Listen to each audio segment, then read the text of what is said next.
बरेली में 26 सितंबर को हुए बवाल के बाद पुलिस प्रशासन ने आगामी त्योहारों और जुमे की नमाज को देखते हुए सुरक्षा व्यवस्था कड़ी कर दी है। जिले में गुरुवार से शनिवार तक इंटरनेट सेवा पूरी तरह से बंद कर दी गई है। इस दौरान SMS सेवा भी बाधित रहेगी, लेकिन जिले के अफसरों ने इसकी पुष्टि नहीं की। दशहरा और जुमे को लेकर प्रशासन ने अतिरिक्त पुलिस बल की तैनाती की है। संवेदनशील इलाकों में ड्रोन से निगरानी, फ्लैग मार्च और QRT टीमों को सक्रिय किया गया। नबीर आला हजरत मौलाना तौसीफ रजा खान ने धरना प्रदर्शन न करने की सलाह दी। उन्होंने कहा कि नमाज अदा कर घर लौटें, मुसलमानों पर लग रहे आरोप मिटाने के लिए अमन कायम रखें, बच्चों की पढ़ाई लिखाई पर ध्यान दें। बंद मदरसों को खोलने की कोशिश जारी होनी चाहिए। जमात रजाए मुस्तफा के राष्ट्रीय उपाध्यक्ष सलमान हसन खान सलमान मियां ने जुमे की नमाज के बाद बरेली के अमन के लिए दुआ करने की बात कही। बोले, अमन का पैगाम दे, अफवाहों पर बिल्कुल भी ध्यान न दे। मौलाना Shahabuddin Razvi all India Muslim जमात के अध्यक्ष ने कहा कि नमाज पढ़कर सीधे घर लौटें, धरना प्रदर्शन या भीड़ का हिस्सा न बने, इमाम राजनीति से दूरी बनाए रखें और शांति का पैगाम दें।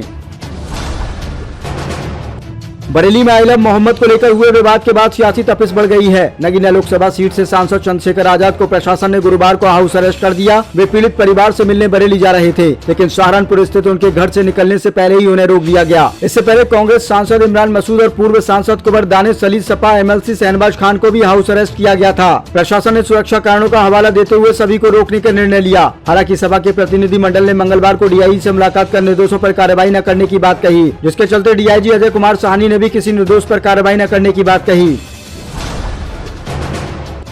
बरेली की थाना बुता पुलिस ने गुरुवार को अवैध असला रखने वाले 2 आरोपियों को गिरफ्तार कर लिया। पुलिस ने उनके कब्जे से 315 बोर के 2 तमंचे और 2 जिंदा कारतूस बरामद किए हैं। दोनों आरोपियों के खिलाफ आर्म्स एक्ट में मुकदमा दर्ज कर लिया गया है। गिरफ्तार अभियुक्तों की पहचान विकल और धर्मेंद्र पुत्रगण जसबी निवासी ग्राम खटेली थाना बुता जिला बरेली के रूप में हुई है।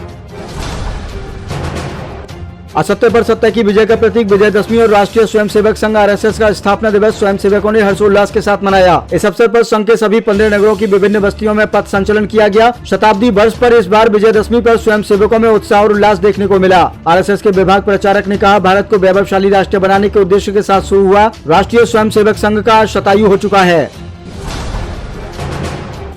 गांधी जयंती के अवसर पर बरेली जिले में कमिश्नरी प्रांगण और कलेक्ट्रेट परिसर में महात्मा गांधी और पूर्व प्रधानमंत्री लाल बहादुर शास्त्री के चित्रों पर पुष्पांजलि अर्पित की गई। मंडलायुक्त भूपेश एच चौधरी ने ध्वजारोहण के बाद शहीद स्तंभ पर पुष्पांजलि अर्पित कर स्वतंत्रता संग्राम के शहीदों को याद किया। जिलाधिकारी अविनाश सिंह ने भी दोनों महानुभावों के चित्रों पर माल्यार्पण कर नमन किया। मंडलायुक्त भूपेंद्र एच चौधरी ने अपने संबोधन में कहा कि गांधी जी बचपन से ही सत्य और ईमानदारी के मार्ग पर चलने वाले व्यक्ति थे। DM ने अपने संबोधन में कहा कि महात्मा गांधी और लाल बहादुर शास्त्री के जीवन और कार्य हम सभी को प्रेरणा देते हैं। जाति, संप्रदाय, भाषा और क्षेत्र की दीवारों से ऊपर उठकर राष्ट्रवाद अपनाना चाहिए। स्वदेशी अपनाकर देश की समृद्धि बढ़ाई जा सकती है।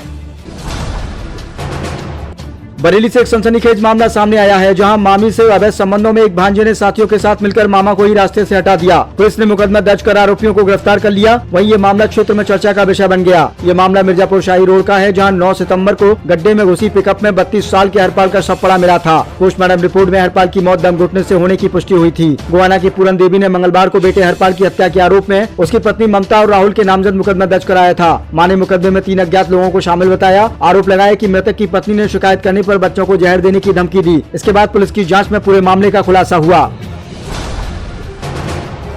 आगरा के खैरागढ़ थाना क्षेत्र के कुसियापुर गांव में दुर्गा प्रतिमा विसर्जन के दौरान बड़ा हादसा हो गया। उंडीगढ़ नदी में 11 लोग डूब गए, जिनमें से अब तक 2 युवकों के शव बरामद हो चुके हैं। वहीं बाकी की तलाश जारी है। घटना के समय स्थानीय ग्रामीण नदी में प्रतिमा विसर्जन कर रहे थे। अचानक गहरे पानी में लोग बहने लगे और देखते ही देखते चीख पुकार मच गई। मौके पर मौजूद लोगों ने 3 लड़कों को बाहर निकाल लिया, जिनमें से एक की हालत गंभीर है और उसका इलाज अस्पताल में जारी है। यूपी के संभल लोकसभा सीट से सपा सांसद जियाउर रहमान बर्क ने कहा कि आई लव मोहम्मद लिखना या पोस्टर लगाने से किसी की आस्था को ठेस नहीं पहुंचनी चाहिए। हम अल्लाह और मोहम्मद साहब से मोहब्बत करते हैं, इससे दूसरे धर्म के लोगों को दिक्कत क्यों है। सांसद ने अपने दीपा सराय स्थित आवास पर मीडिया से बातचीत के दौरान कहा कि बरेली में बुलडोजर की कार्रवाई करने की तैयारी है, जबकि यह कार्रवाई गलत है। सुप्रीम कोर्ट ने सख्त टिप्पणी की है, इसके बाद भी यूपी शासन पालन नहीं कर रहा। मध्य प्रदेश के खंडवा में दुर्गा प्रतिमा विसर्जन के दौरान ट्रैक्टर ट्रॉली तालाब में गिर गई। हादसे में 8 बच्चियों समेत 13 लोगों की मौत हो गई। करीब 20 से 25 लोगों के डूबने की जानकारी मिली है। पुलिस के मुताबिक घटना खंडवा के पंधाना के पास अरदला गांव की है। यहाँ देवी विसर्जन के लिए कच्चे पुल पर खड़ी ट्रैक्टर ट्रॉली तालाब में पलट गई, जिससे उसमें सवार सभी लोग पानी में जा गिरे। गुरुवार शाम 5 बजे हुई इस घटना के बाद JCB से रेस्क्यू शुरू किया गया। शाम 6 बजे तक 11 शव निकाले जा चुके थे। बाकी लोगों की तलाश की जा रही है। कांग्रेस नेता राहुल गांधी ने गुरुवार को कहा कि राष्ट्रीय स्वयंसेवक संघ आरएसएस और भाजपा की विचारधारा के मूल में कायरता है। इसके लिए उन्होंने विदेश मंत्री एस जयशंकर के 2023 में चीन को दिए गए बयान का हवाला दिया। राहुल ने कहा, अगर आप विदेश मंत्री के एक बयान पर गौर करें तो उन्होंने कहा था कि चीन हमसे कहीं ज्यादा शक्तिशाली है, हम उससे कैसे लड़ सकते हैं। इस विचारधारा के मूल में कायरता है। वे कमजोर लोगों को मारते हैं और ताकतवर लोगों से दूर भागते हैं। यही भाजपा आरएसएस का स्वभाव है। राहुल ने ये बात कोलंबिया की EIA यूनिवर्सिटी में the future is today conference में कही। वे साउथ अमेरिकी देशों के 10 दिन के दौरे पर हैं। कोलंबिया के अलावा राहुल ब्राजील, पेरू और चिली का भी दौरा करेंगे।